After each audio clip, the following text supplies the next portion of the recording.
నేడు ప్రధానమంత్రి నరేంద్ర మోడీ నేతృత్వంలో కేంద్ర మంత్రివర్గ సమావేశం జరగనుంది. కీలకమైన జమిలీ ఎన్నికల బిల్లుపై ఈ భేటీలో చర్చించే అవకాశం ఉంది. ఒకే దేశం ఒకే ఎన్నికపై ముసాయిదా బిల్లును కేంద్ర న్యాయశాఖ రూపొందిస్తోంది. కేంద్ర కేబినెట్ సమావేశంలో ఈ బిల్లుపై చర్చించి ఆమోదించనుంది. మంత్రివర్గం ఆమోదించిన తర్వాత బిల్లును పార్లమెంట్లో ప్రవేశపెట్టనున్నారు. ఒకే దేశం ఒకే ఎన్నికకు సంబంధించి మాజీ రాష్ట్రపతి రామ్నాథ్ కోవింద్ కమిటీ ఇచ్చిన నివేదికను కేంద్ర కేబినెట్ ఇప్పటికే ఆమోదముద్ర వేసింది. వాస్తవానికి జమిలీ ఎన్నికల చట్టం రావాలంటే రాజ్యాంగ సవరణ చేయాల్సి ఉంటుంది. మరోవైపు జమిలీ ఎన్నికలకు 32 రాజకీయ పార్టీలు అంగీకారం తెలియజేశాయి. మరో 13 పార్టీలు వ్యతిరేకించాయి.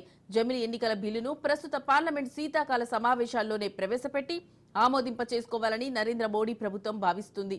2027లో దేశవ్యాప్తంగా అన్ని రాష్ట్రాల అసెంబ్లీలతో పాటు లోక్సభకు ఒకేసారి ఎన్నికలు నిర్వహించాలని మోడీ సర్కార్ నిర్ణయించింది.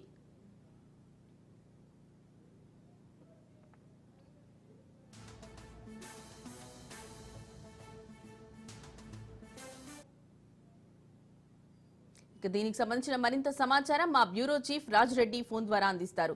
రాజురెడ్డి, చెప్పండి, మీ దగ్గర అప్డేట్స్ ఏంటి? నేడు ప్రధాని నరేంద్ర మోడీ నేతృత్వంలో కేంద్ర కేబినెట్ సమావేశం జరగనుంది. ముఖ్యంగా జమిలీ బిల్లుకు సంబంధించినటువంటి ఆమోదం కేబినెట్ జరగనుంది. అయితే జమిలీ ఎన్నికలకు ఇప్పటికే కేంద్ర ప్రభుత్వం కసరత్తు చేస్తున్నట్టు తెలుస్తుంది. అందులో భాగంగానే ఈ జమిలీ బిల్లు ఏదైతే ఉందో ఈ రోజు కేబినెట్ ఆమోదం జరిగిన తర్వాత ఈ శీతాకాల సమావేశంలోనే పార్లమెంట్ ముందుకు ఆ జమిలీ బిల్లు తీసుకురావాలని చూస్తుంది.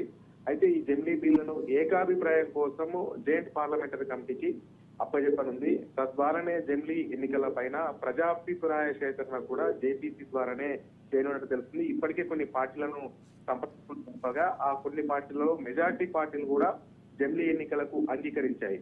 అయితే ఇండి కూటమి తరపున ఉన్నటువంటి పార్టీలే ఆ జమిలీ ఎన్నికలకు వ్యతిరేకత తెలుపుతున్నాయి. ముఖ్యంగా కాంగ్రెస్ పార్టీ జమిలీ ఎన్నికలను వ్యతిరేకిస్తున్నాయి. ఈ యొక్క నేపథ్యంలో ఈ జమిలీ ఎన్నికలు ద్వారానే వెళ్తే బాగుంటుందని కేంద్ర ప్రభుత్వం అనుకుంటుంది. అయితే ఈ జమిలీ ఎన్నికల కోసము రాజ్యాంగంలో 6 సవరణలు చేయవలసిన అవసరం ఉంటుంది. కొన్ని సవరణలేమో 2/3 మెజార్టీ అవసరమైతే కొన్ని సవరణలు 2/3తో అవసరం అవుతాయి. అయితే జేపీసీకి కొన్ని పార్టీలను ఒప్పించాలనే వ్యూహం ఉంది. జాయింట్ పార్లమెంట్ కమిటీ వేస్తేనే ఈ యొక్క సమస్య పరిష్కారం అవుతుందని చూస్తుంది.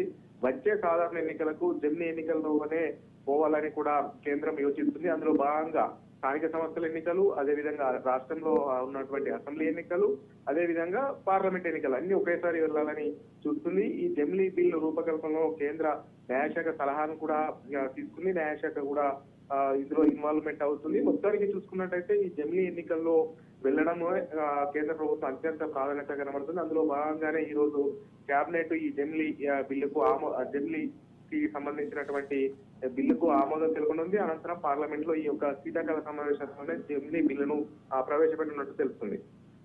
Right Raja Reddy, thank you.